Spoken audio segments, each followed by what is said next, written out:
While I was reflecting on this last recording, do we learn from our childhood of how to cope in the world, physical world? Do we learn from that how to cope spiritually, going through our childhood, our spiritual childhood, as an adult? In a sense, of course, you could say, well, our spiritual childhood included the early years as a child here as well, in the world. But do you see, we overcame difficulties, or rather we found difficulties were overcome. I didn't know when I embarked on learning for tests in advance that it would result in me having an adult life as a professional academic, an economist. I mean, no idea of what an economist would have been anyway, leave alone thinking seriously I would become a university person. I did at some point as a child have the notion that if I continued to do well at school, which I was already on the path, I could perhaps get a degree. In other words, you could always see the next step, but you couldn't necessarily see the heavenly goal at the very end of it all. In fact, I didn't know what spirituality was. I was experiencing its development in that Mum was loving me, and I was loving Mum and wanting to be loyal and caring and, enjoy her company and so forth. But I wasn't aware or labelled it as spiritual. I was just doing what I wanted to do because it seemed to bring happiness, safety and joy. In other words, I was equipped with the right needs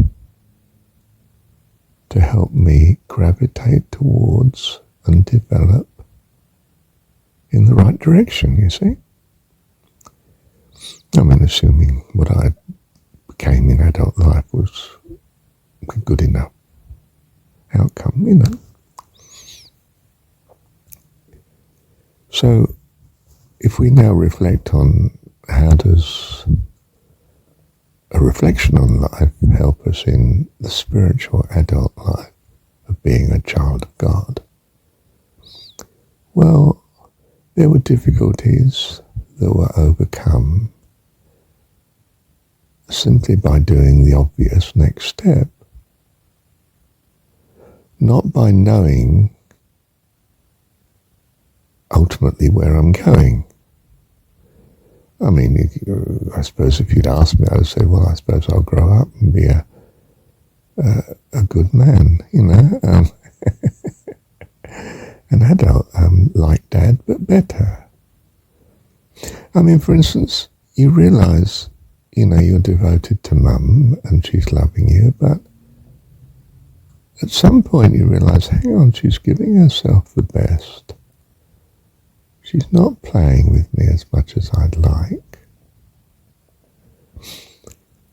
She's actually a trouble to Dad and causing some of the problem herself. Do you realise I started to realise that those helping me weren't necessarily perfect? I didn't mean to say I didn't continue loving them, but it did mean my eyes were opened. And our eyes need to be opened about our teachers, our church, our pastors, our, whatever you've found beneficial in your life. You need to know also where it is not. It's feet of clay, so to speak. because otherwise you will have feet of clay too. And don't get me wrong, I mean, these beginnings are of great value, but they are beginnings. They are the seeds of development. So one realizes that the people you're in contact with are not saints. They're of great blessing and benefit to you, and you love them.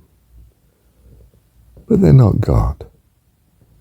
They're not some notion of the perfect. Do you see? Your values are not quite their values. You can see faults in them that you would like to avoid in yourself. Good. That's going to be incredibly valuable in adult life. That you can appreciate the benefit from people, but not worship them. Oh. I mean, you could say superficially at the least, I worship the wife. I put her first. My whole life revolved around the relationship with the wife, to the exclusion of most other people, really. I mean, in large measure. I mean, I had friends, I had colleagues, but not many. One or two very significant people that I can remember on the hand, so to speak, you know. Usually one at a time in life, other than the wife, but hang on. It would be better to not worship such, in effect. Be reasonable. Be aware of their faults and able to handle such in the best way, rather than gloss it over and carry on as if in some sense they were perfect. They're not perfect friends or perfect partners. Only God is. And when you find that your God isn't in some sense, your values have shifted. And you need to know, therefore, what your clearer view of your God now is. You then worship that with all your heart, soul, mind and strength. And that becomes clearer and clearer as you go on where you're going.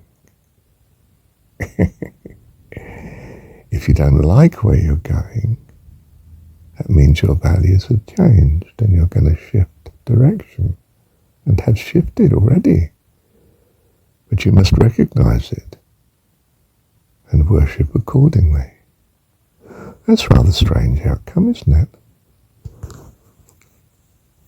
But do you see, I mean, I found I loved study, understanding.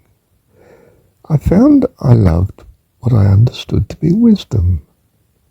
You know, I was reading Plato. I found this terrific. I got the notion that logic was important. I stumbled across the option of studying logic in my first year at university under a chap called Alistair McIntyre. It was a blessing to me. And he, and I might point out he was secular, very secular, was a blessing to me. I could see that he had certain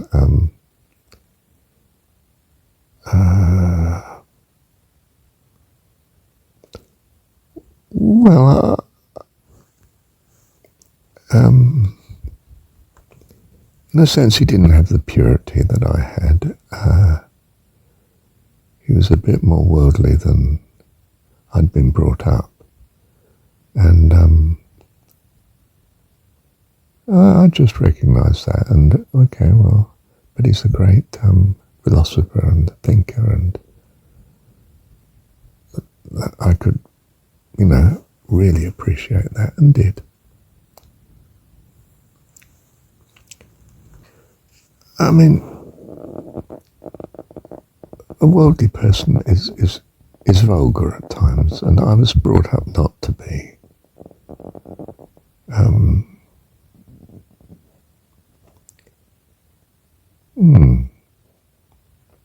Anyway, yes, I mean, don't want to criticise Jack, but I would say he was not brought up to be a gentleman in quite the same way as I was. I'm trying not to be arrogant about this, but I know it is arrogant. But because I valued his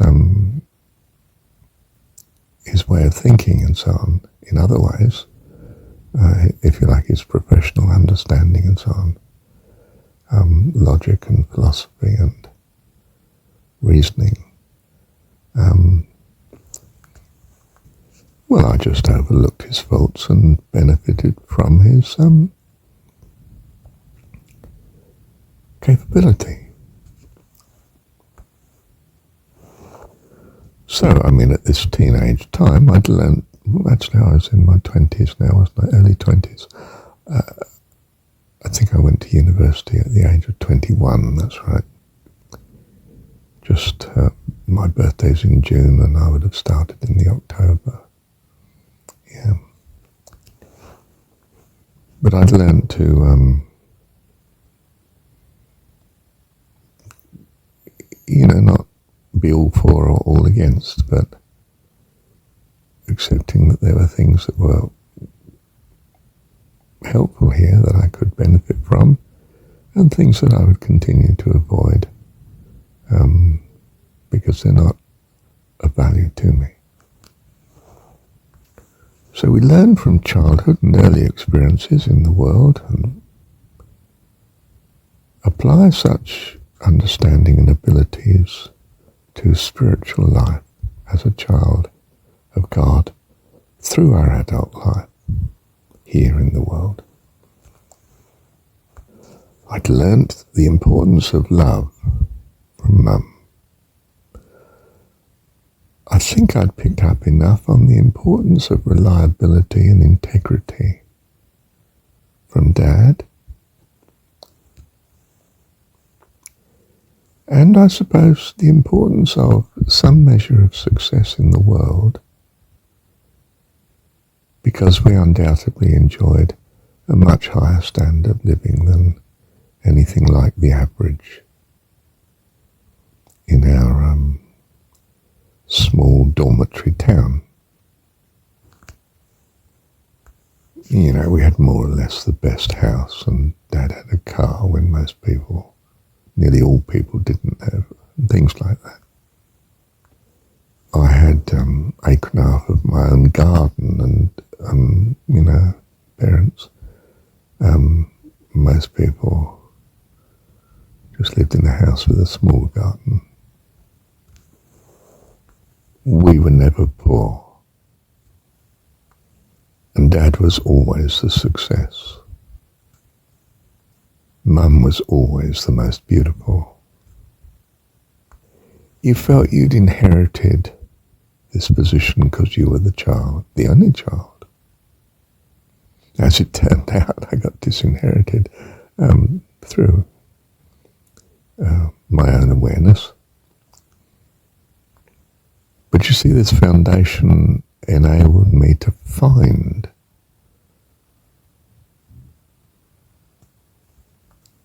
my way through to a, in a sense, equivalent life of success, if you like, in the world. An academic is a very privileged position to be, respected and all the rest of it, and with quite a measure of leisure to be able to think and develop oneself.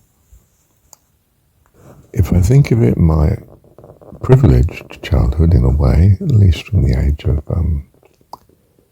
5 onwards, enabled me to find my way into a lifestyle that was to be spiritual and very beneficial as I see it. In other words, I found there was an unfoldment from where I was to where I am now.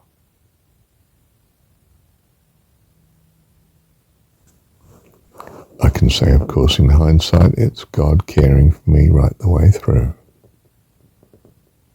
And I've come to trust in that more and more now, even when I'm faced with circumstances which the world would say was, oh, goodness, that's not good, is it? Divorce, in a sense, living on my own now and so on. But I find too it's unfolded for me a spiritual life that I never dreamt of before. But the roots were in the love and care from Mum, and probably from Mrs. Short that rescued me early on from a bad fostering, and the care of various people, like in the hospital, that I probably wasn't quite aware of but was benefiting from.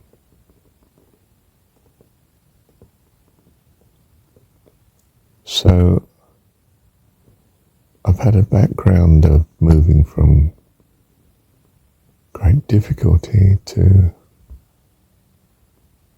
great blessing.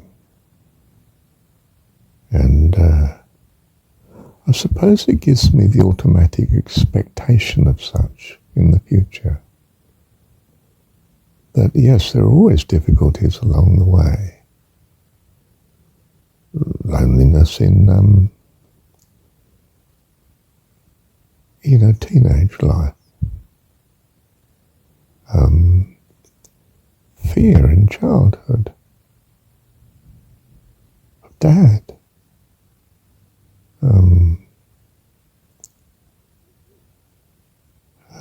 Kids at school. Of not being able to understand things. Simple maths that was just difficult to me. Spelling that was just utter problem. Concentration that, well, I'd almost fall asleep in the classroom in the afternoon. Probably because parents went to cinema too much. Me with them. Yeah. But the experience of difficulties being there, but you get through. They are overcome. And some of them are overcome through one's actual own activity and effort. Fortuitous, of course, but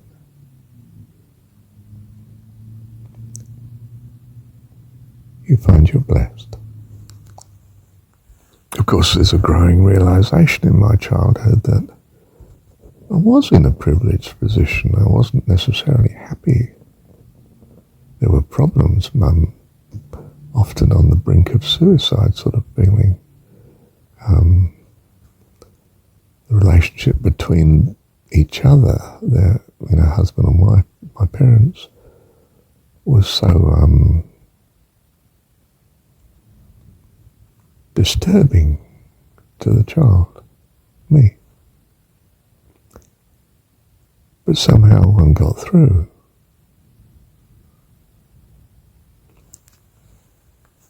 One's battle through the spiritual life, I conjecture, may be similar.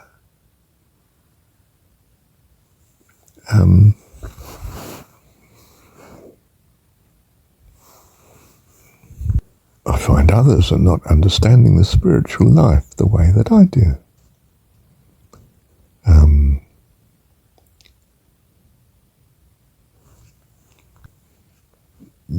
You find that you don't need them to.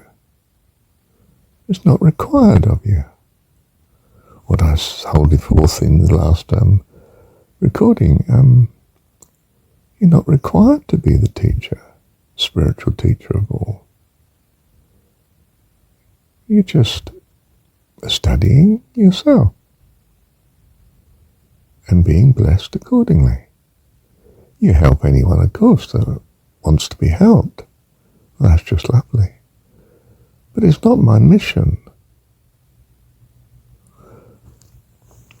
When I say that, I think, hang on, aren't you sent into the world like Jesus, to tell them God is their Father, Heavenly Dad? Yes, but only those that have ears to hear. I don't have to crucify myself to do it. That's the big mistake of the church. They made it that Jesus was not the final sacrifice. They felt they should sacrifice themselves and all their members. Yeah. Do you see you are blessed by your past? It's brought you to this moment. And in this case, well, you wouldn't be listening to this recording if this moment wasn't, well, what I understand to be on the heavenly path. Bless you. And you clearly are blessed. Thank you, Dad.